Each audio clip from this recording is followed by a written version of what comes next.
Hi, and welcome. You're listening to the X22 Report. My name is Dave, and this is episode 1678B, and today's date is October 1st, 2018, and the title of the episode is Operators Standing By. Stay tuned and watch Red October.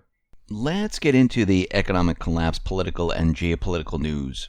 Now, the deep state, they are panicking like there's no tomorrow. And the reason why I say this is because everything they thought was going to happen is not happening. They actually thought Trump would never open up an investigation into Kavanaugh. And now I see that he's expanding the investigation. Of course, Feinstein is out there, and she wants the details of the investigation. But what's very interesting about all of this is what's going to happen once the truth comes out. And we have different mainstream media outlets like the Wall Street Journal. They're out there saying that they can't corroborate Kavanaugh's accusers' gangbang account after dozens contacted. And a lot of these mainstream media outlets, they're kind of staying away from the story because they know something is completely wrong with it. Now, the testimony of Dr. Ford was televised along with Kavanaugh. And appeals court judge Margot Cleveland, she's an appeals court judge on the 7th Circuit, and she's also a professor at Notre Dame. And she went over the testimony, looked at the evidence, and she analyzed it. And then she decided, you know something, I'm going to tweet this out. And I'm just going to read to you what she wrote here. For those thinking Mitchell wasn't strong enough on Ford, that's Rachel Mitchell, who was questioning her during the hearing, you're wrong. Her gentle demeanor and allowing Ford to talk revealed a lot, and especially highlighted what Ford wanted us to notice. When Mitchell asked Ford to explain what happened, here's what Ford said. Notice the unprompted and weird volunteering of drawing a floor plan. She never suggested that before, and had she really wanted to know whose house, she could have said that these were the boys there. Find out whose house it is, that will prove there was a party. But no, she didn't. Instead, everyone else made that obvious point. Ford identified the 3 boys and 1 girl at the house. Find out whose house it is. That is what Ed Whelan did based on what Ford had said in her letter to Feinstein and her interview with the Washington Post. Ford knows that, and Ford then realizes that if PJ, Judge, and Kavanaugh houses don't match the layout I describe, my story falls, and I might have just implicated an innocent man whom I dated besides the innocent man Kavanaugh, who I want to destroy. So Ford changes her story. Compare what she said, re. the number of people at the house, the layout of the house, and the location of the party. Here's what she said, re. me and 4 others is unambiguous. It isn't at least 4 others, and the 4 others makes sense because it ties to the 4 she told her therapist and is more easily written off as she misunderstood me. But then note how her handwritten note for the polygraph changes the number. And when discussing the polygraph, Ford again feigns ignorance and begins to lie, whether it was video or audio taped, and then realizes she better admit the truth. Also recall Ford told Washington Post it was 4 boys, tying it to her therapist's notes, but correcting notes saying 4 boys at party, only 2 in the room. But then later she changes to 3 boys and 1 girl. Her friend Leland. Whelan's Twitter thread then hit. Ford says, not him. But Ford now realizes she's created a huge problem because the 3 boys she ID'd don't live near the country club, and her description of layout might not match their house layout. So what happened next? Ford changes it to 4 boys and 2 girls, and one of the boys she doesn't know.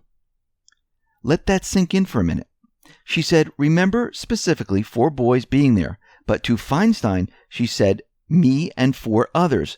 But Ford had to do this, and she waited until hearing to do because Kavanaugh was to disprove her story when it was as sent to Feinstein as only 4 and Ford had ID 4.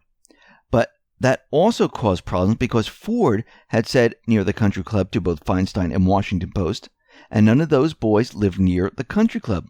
But Ford knew guy she was dating did, so she did two things. She changed near the country club and she changed interior. And by changing not far from the country club to somewhere between the country club and her house, some 20 minutes away, she appended Kavanaugh's other way to disprove her tale. Mitchell had the maps ready to go with the distance from the country club to houses and Ford's change. In testimony made that moot, and the Senate had been investigating all the party houses near the country club with two former classmates of Kavanaugh's. But now that's all out the window too. But there's more, folks. Ford also altered how she described the interior layout. Previously, she described the house as having a family room, a living room, a small flight of stairs, and her description of fleeing the house focused on her running down the stairs out of the house while partygoers were in the living room, not the family room. But in her testimony, she turned the family room and living room into a family room living room, and she fled outhouse with people in living room, which she ran by. More on that later, she says. But she is so intent on changing her description of interior, she says, I'll draw floor plan. But she notes PJ is nowhere near where this happened, but at the same time that she would have to pass by the people to get out of the house. But never before did she say she had to pass by people to get out of the house. Ford's revised version, though, makes less sense, because if she walked by these people, someone would have asked where she was going. Her friend Leland or that nice boy PJ. And if the house was not near the country club, how would she get home? Close to the country club made sense because she could have walked back and found her brothers or parents. But if not close to the country club, she wouldn't have a way to get home. Remember, this is pre-cell phone. And Leland, who was 16 at the time, and thus would have likely driven, if not near the country club, would not have done nothing if Ford walked out the door and went missing. Year of party, mid-80s to 1982. Her age, late teens to 15.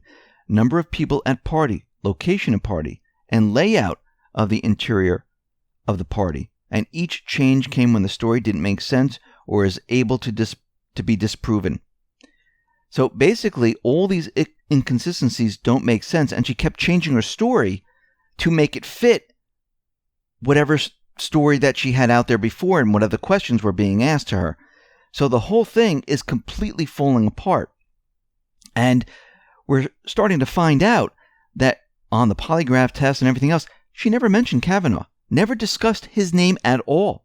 So Rachel Mitchell is out there, and she's saying that no reasonable prosecutor would bring sexual assault charges against Supreme Court nominee Brett Kavanaugh based on the public evidence. Rachel Mitchell, the deputy county attorney in charge of the Special Victims Division in Maricopa County, Arizona, said her bottom line was that he said, she said case is incredibly difficult to prove. But this case is even weaker than that. Dr. Ford identified other witnesses to the event, and those witnesses either refuted her allegations or failed to corroborate them. I do not think that a reasonable prosecutor would bring this case based on the evidence before the committee, she said. She highlighted what she said were inconsistencies in Ford's memory of dates, events, details, including who invited her to the party, where the alleged assaults occurred, the address of the home, where the party took place, or how she got to the party. Mitchell wrote in her previous accounts of the alleged incident, particularly in notes of sessions with marriage and individual therapists in 2012 and 2013, Ford struggled to identify Kavanaugh as the assailant by name. Now, we talked about this in other reports where the polygraph test never mentioned the name Kavanaugh. There's many different inconsistencies in her story. And the deep state never thought Trump was going to order an investigation. They thought he was going to fight it, and they were prepared for a fight. Instead, he turned it around. He turned the whole thing around and said, "You know something? Let's investigate this."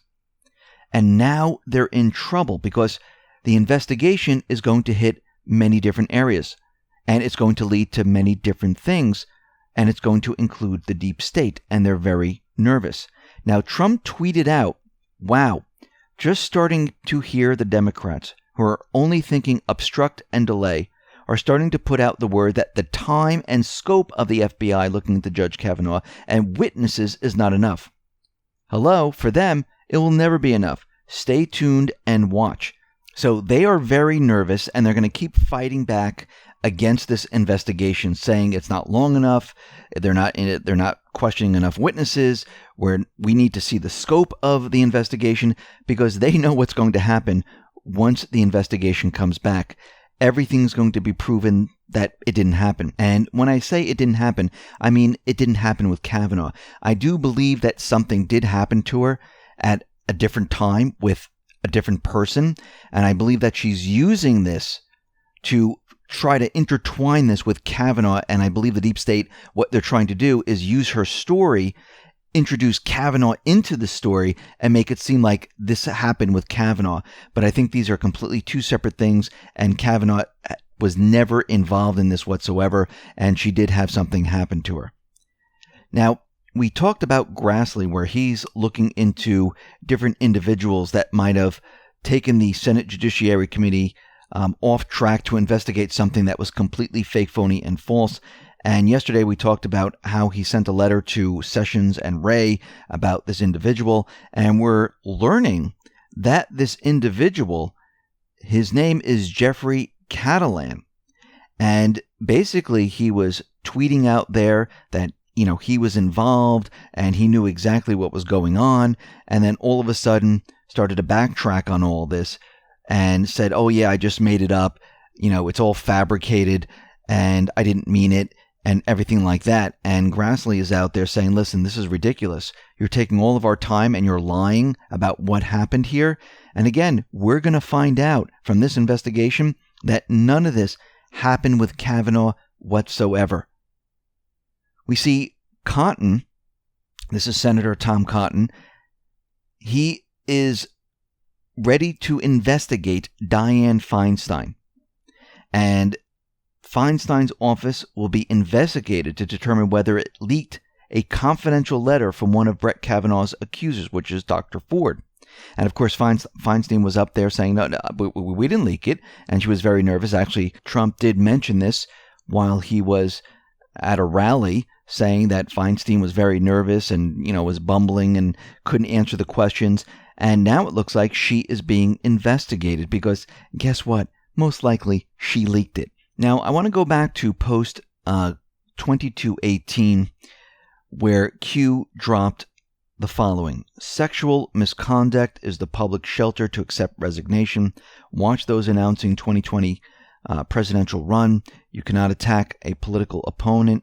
None are protected. None are safe. Now, if we look at this, Warren is planning to run in the 2020 elections. Bloomberg, Biden, Booker, Kerry, Swalwell, Holder, Avenatti, all looking to run in the 2020 election. I'm sure there's a lot more people, but these are the big ones that stand out where they think they're going to be protected, and they're not going to be protected at all. I also want to go back to post 2298, where yesterday we discussed the Splash 1X, the Air National Guard patrol on high alert, and the check-in. And a lot of the annons are looking at this, and they're saying that this is check-in to maybe Gate Z, destination, and this is an airport, TFC, in Italy, and the 381 might be Flight 381, where a missile was shot down and intercepted, splashed in the water, while this 787 was in the air in that area. So, again, we'll have to see how this all plays out and what more information we get, but I just wanted to make that correction. I wanted to move to post 2299. Now, Q put up red vertically and red horizontally, which made a cross, and then said October. So red October, so it's a red cross October. Keep that in mind. And then under that, it says Justice K confirmation. Notice it doesn't say Judge Kavanaugh. It says Justice Kavanaugh, which means he's going to be confirmed. Under that, it says D-class. Then it says goodbye, Mr. Rosenstein, brackets, bold, payment in full. then gave us a link to CBS News where it says Jeff Flake, Brett Kavanaugh FBI probe, and how Jeff Flake ordered the FBI probe for 1 week. And under this, Q says, Flake's decision came after he spoke to senators of both parties and withstood pressure from some Republicans not to take such a step as he considered his course of action. Flake also had a conversation with Deputy Attorney General, in brackets all bold, Rod Rosenstein, who is in charge of Special Counsel Robert Mueller's investigation. Q says define treason, the crime of betraying one's country, especially by attempting to kill the sovereign or overthrow the government. Define subversion, the act of subverting, the state of being subverted, especially a systematic attempt to overthrow or undermine a government or political system by persons working secretly from within. Think line of questions. R.E. Senator Graham, pointing to Justice K. R.E. Enemy combatants. Then give a phone number, 1-800-273-8255. Operators standing by, Q. So let's start from the beginning. The red makes a cross, and if we go back to post 392-448-1249, Q talks a lot about the red cross. In 392, Q says, Haiti, in brackets, all bold, this is all capital letters, all these things I'm going to say are in brackets, bold, and this is the kill brackets. Red Cross classified, post 448.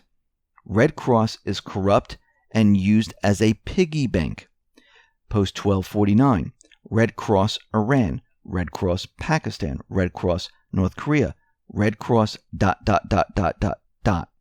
Define smuggle. What is smuggled?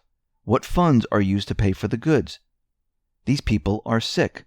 Relevant to events about to unfold. Follow the executive orders. Human trafficking. Trafficking in body parts. Things like that. So, the Red Cross could mean the actual Red Cross. That's one of the meanings.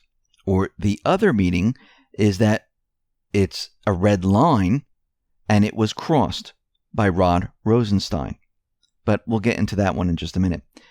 Now, someone put up an article from Kaspersky. And Kaspersky Labs, they identified something called Red October, which is very interesting. And what this is that attackers created unique, highly flexible malware to steal data and geopolitical intelligence from target victims' computer systems, mobile phones, and enterprise network equipment. The primary focus of this campaign targets countries in Eastern Europe, former USSR republics, and countries in Central Asia, although victims can be found everywhere, including Western Europe and North America.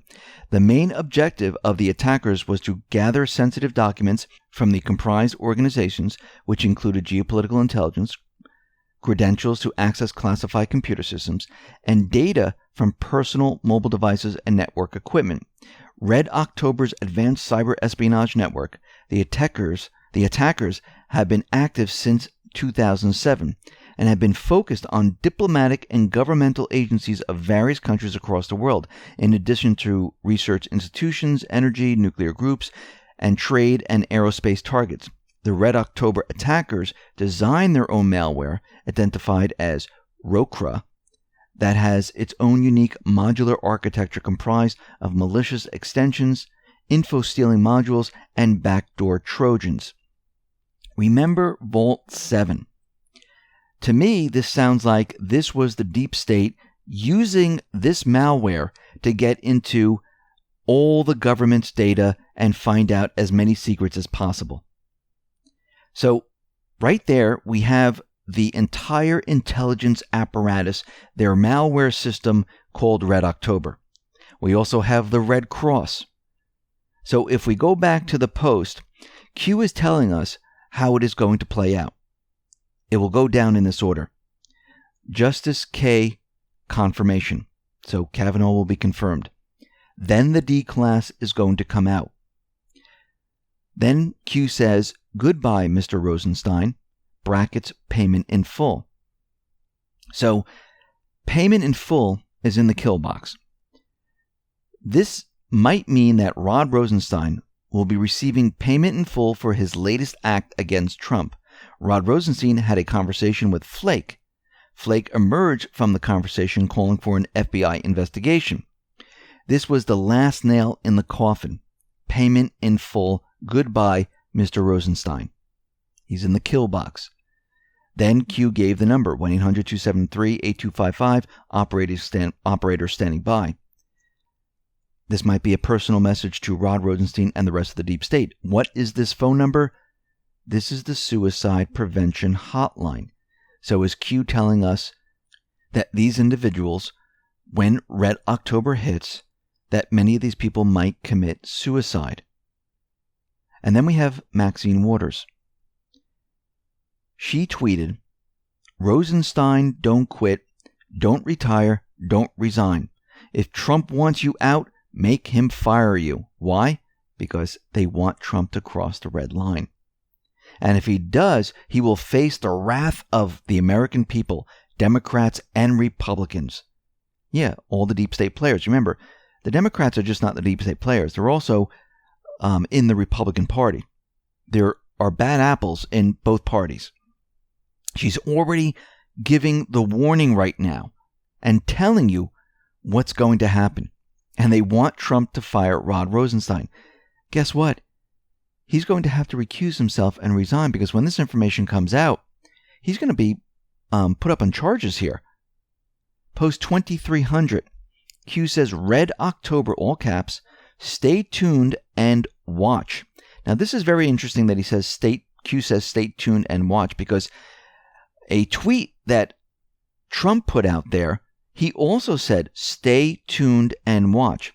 And this read, wow, just starting to hear the Democrats, who are only thinking obstruct and delay, are starting to put out the word that the time and scope of the FBI looking into Judge Kavanaugh and witnesses is not enough. Hello. For them, it will never be enough. Stay tuned and watch. So we have the word Red October, and Q is saying stay tuned and watch. What does this mean? I think it means many different things, not just the red wave coming in October for the midterm elections. I think the Red Cross is going to be exposed. We're going to see the red wave. We're going to see the D class. And I believe we're going to see the exposure of the entire spying apparatus of the deep state, known as Red October. I believe that this encompasses all of this, and this is why we all have to stay tuned and watch this completely play out. The other thing I like to include with this is the investigation into Dr. Ford's allegations against Kavanaugh, because I think it's going to turn up a lot of other things that the deep state is going to be very upset by, because it's going to signal what they've been up to, who's connected, and what's going on. Let's move on to post 2301. Q put up a link, a Twitter link to Maria Wall 93, and that says, I was just told by the Secret Service that I cannot come inside the stadium wearing a shirt with a Q on it. And then Q went on to say, VIP patriots, they in the kill box call in threats prior to each rally in an effort to diminish reach of message, all for a LARP. When one shirt is not enough, two becomes the solution. Q. Now, in this tweet, there's a picture of 6, 7, 8 people wearing the Q shirt. And they continually call in, and I'm talking about the deep state, where they call in and say, people coming with a Q shirt, they're a threat to the president, and it makes them block those people coming in with Q shirts. So basically, wear the Q shirt under another shirt, or change in the bathroom once you get inside and put your Q shirt on. And this is pretty much how you can bypass this. Post 2302, Q says in brackets in bold, quick history lesson. Gave us a Twitter link to Chris Evans, and then gave us 3 arrows to Katrina Pearson. Under this, it says, why is the D Party fighting to change history? Facts matter. False narrative. Old D Party is now new R Party. Line no longer swallowed. Sheep no more. Q. So let's go to Chris Evans' tweet. It says, "There's nothing more maddening than debating someone who doesn't know history, doesn't read books, and frames their myopia as virtue. The level of unapologetic conjecture I've encountered lately isn't just frustrating, it's retrogressive, unprecedented, and absolutely terrifying." And basically what Chris Evans did, under that, there's a tweet from Kanye West. Kanye tweeted the following: "This represents good and America becoming whole again. We will no longer outsource to other countries. We build factories here in America and create jobs. We will provide jobs for all who are free from prisons as we abolish the 13th Amendment. Message sent with love." Now, the 13th Amendment to the Constitution declared that neither slavery nor involuntary servitude, except as punishment for crime whereof the party shall have been duly convicted, shall exist within the United States or any place subject to their jurisdiction. And the other tweet from the individual Katrina Pearson said the following: "While Republican men are evil, they say, but who, number one, abolished slavery, number two, introduced the 19th, giving women a voice, that's the 19th Amendment, number three, fought the KKK that was established, owned and operated by Democratic Party, number four, fought D's for 1964 Civil Rights Act. Imagine if they had shut up." Katrina Pearson.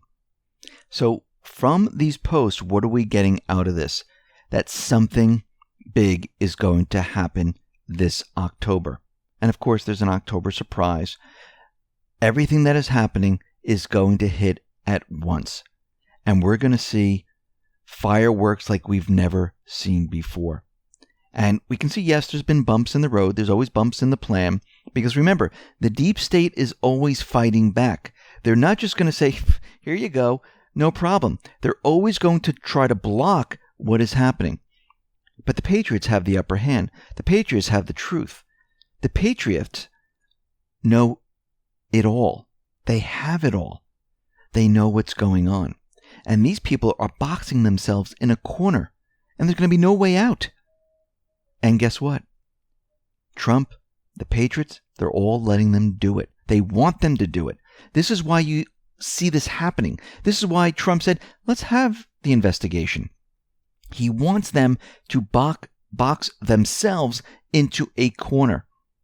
And this is why you see this playing out this way. It's not a delay. It's to trap them. Now we see with North Korea and South Korea, they're going to be removing the landmines from the DMZ right now. So all that talk where there's no peace, there's no denuclearization, there's nothing happening, there's a lot going on right there. And pretty soon, these two countries are going to get closer and closer together. Most likely we'll get rid of the DMZ. And moving forward, we're going to see peace there. Everything that the deep state has tried in this area has not worked. So when we start to put all this together, we can see the bigger picture here. Trump and the Patriots, they're moving forward to break down the deep state, break down the central bank.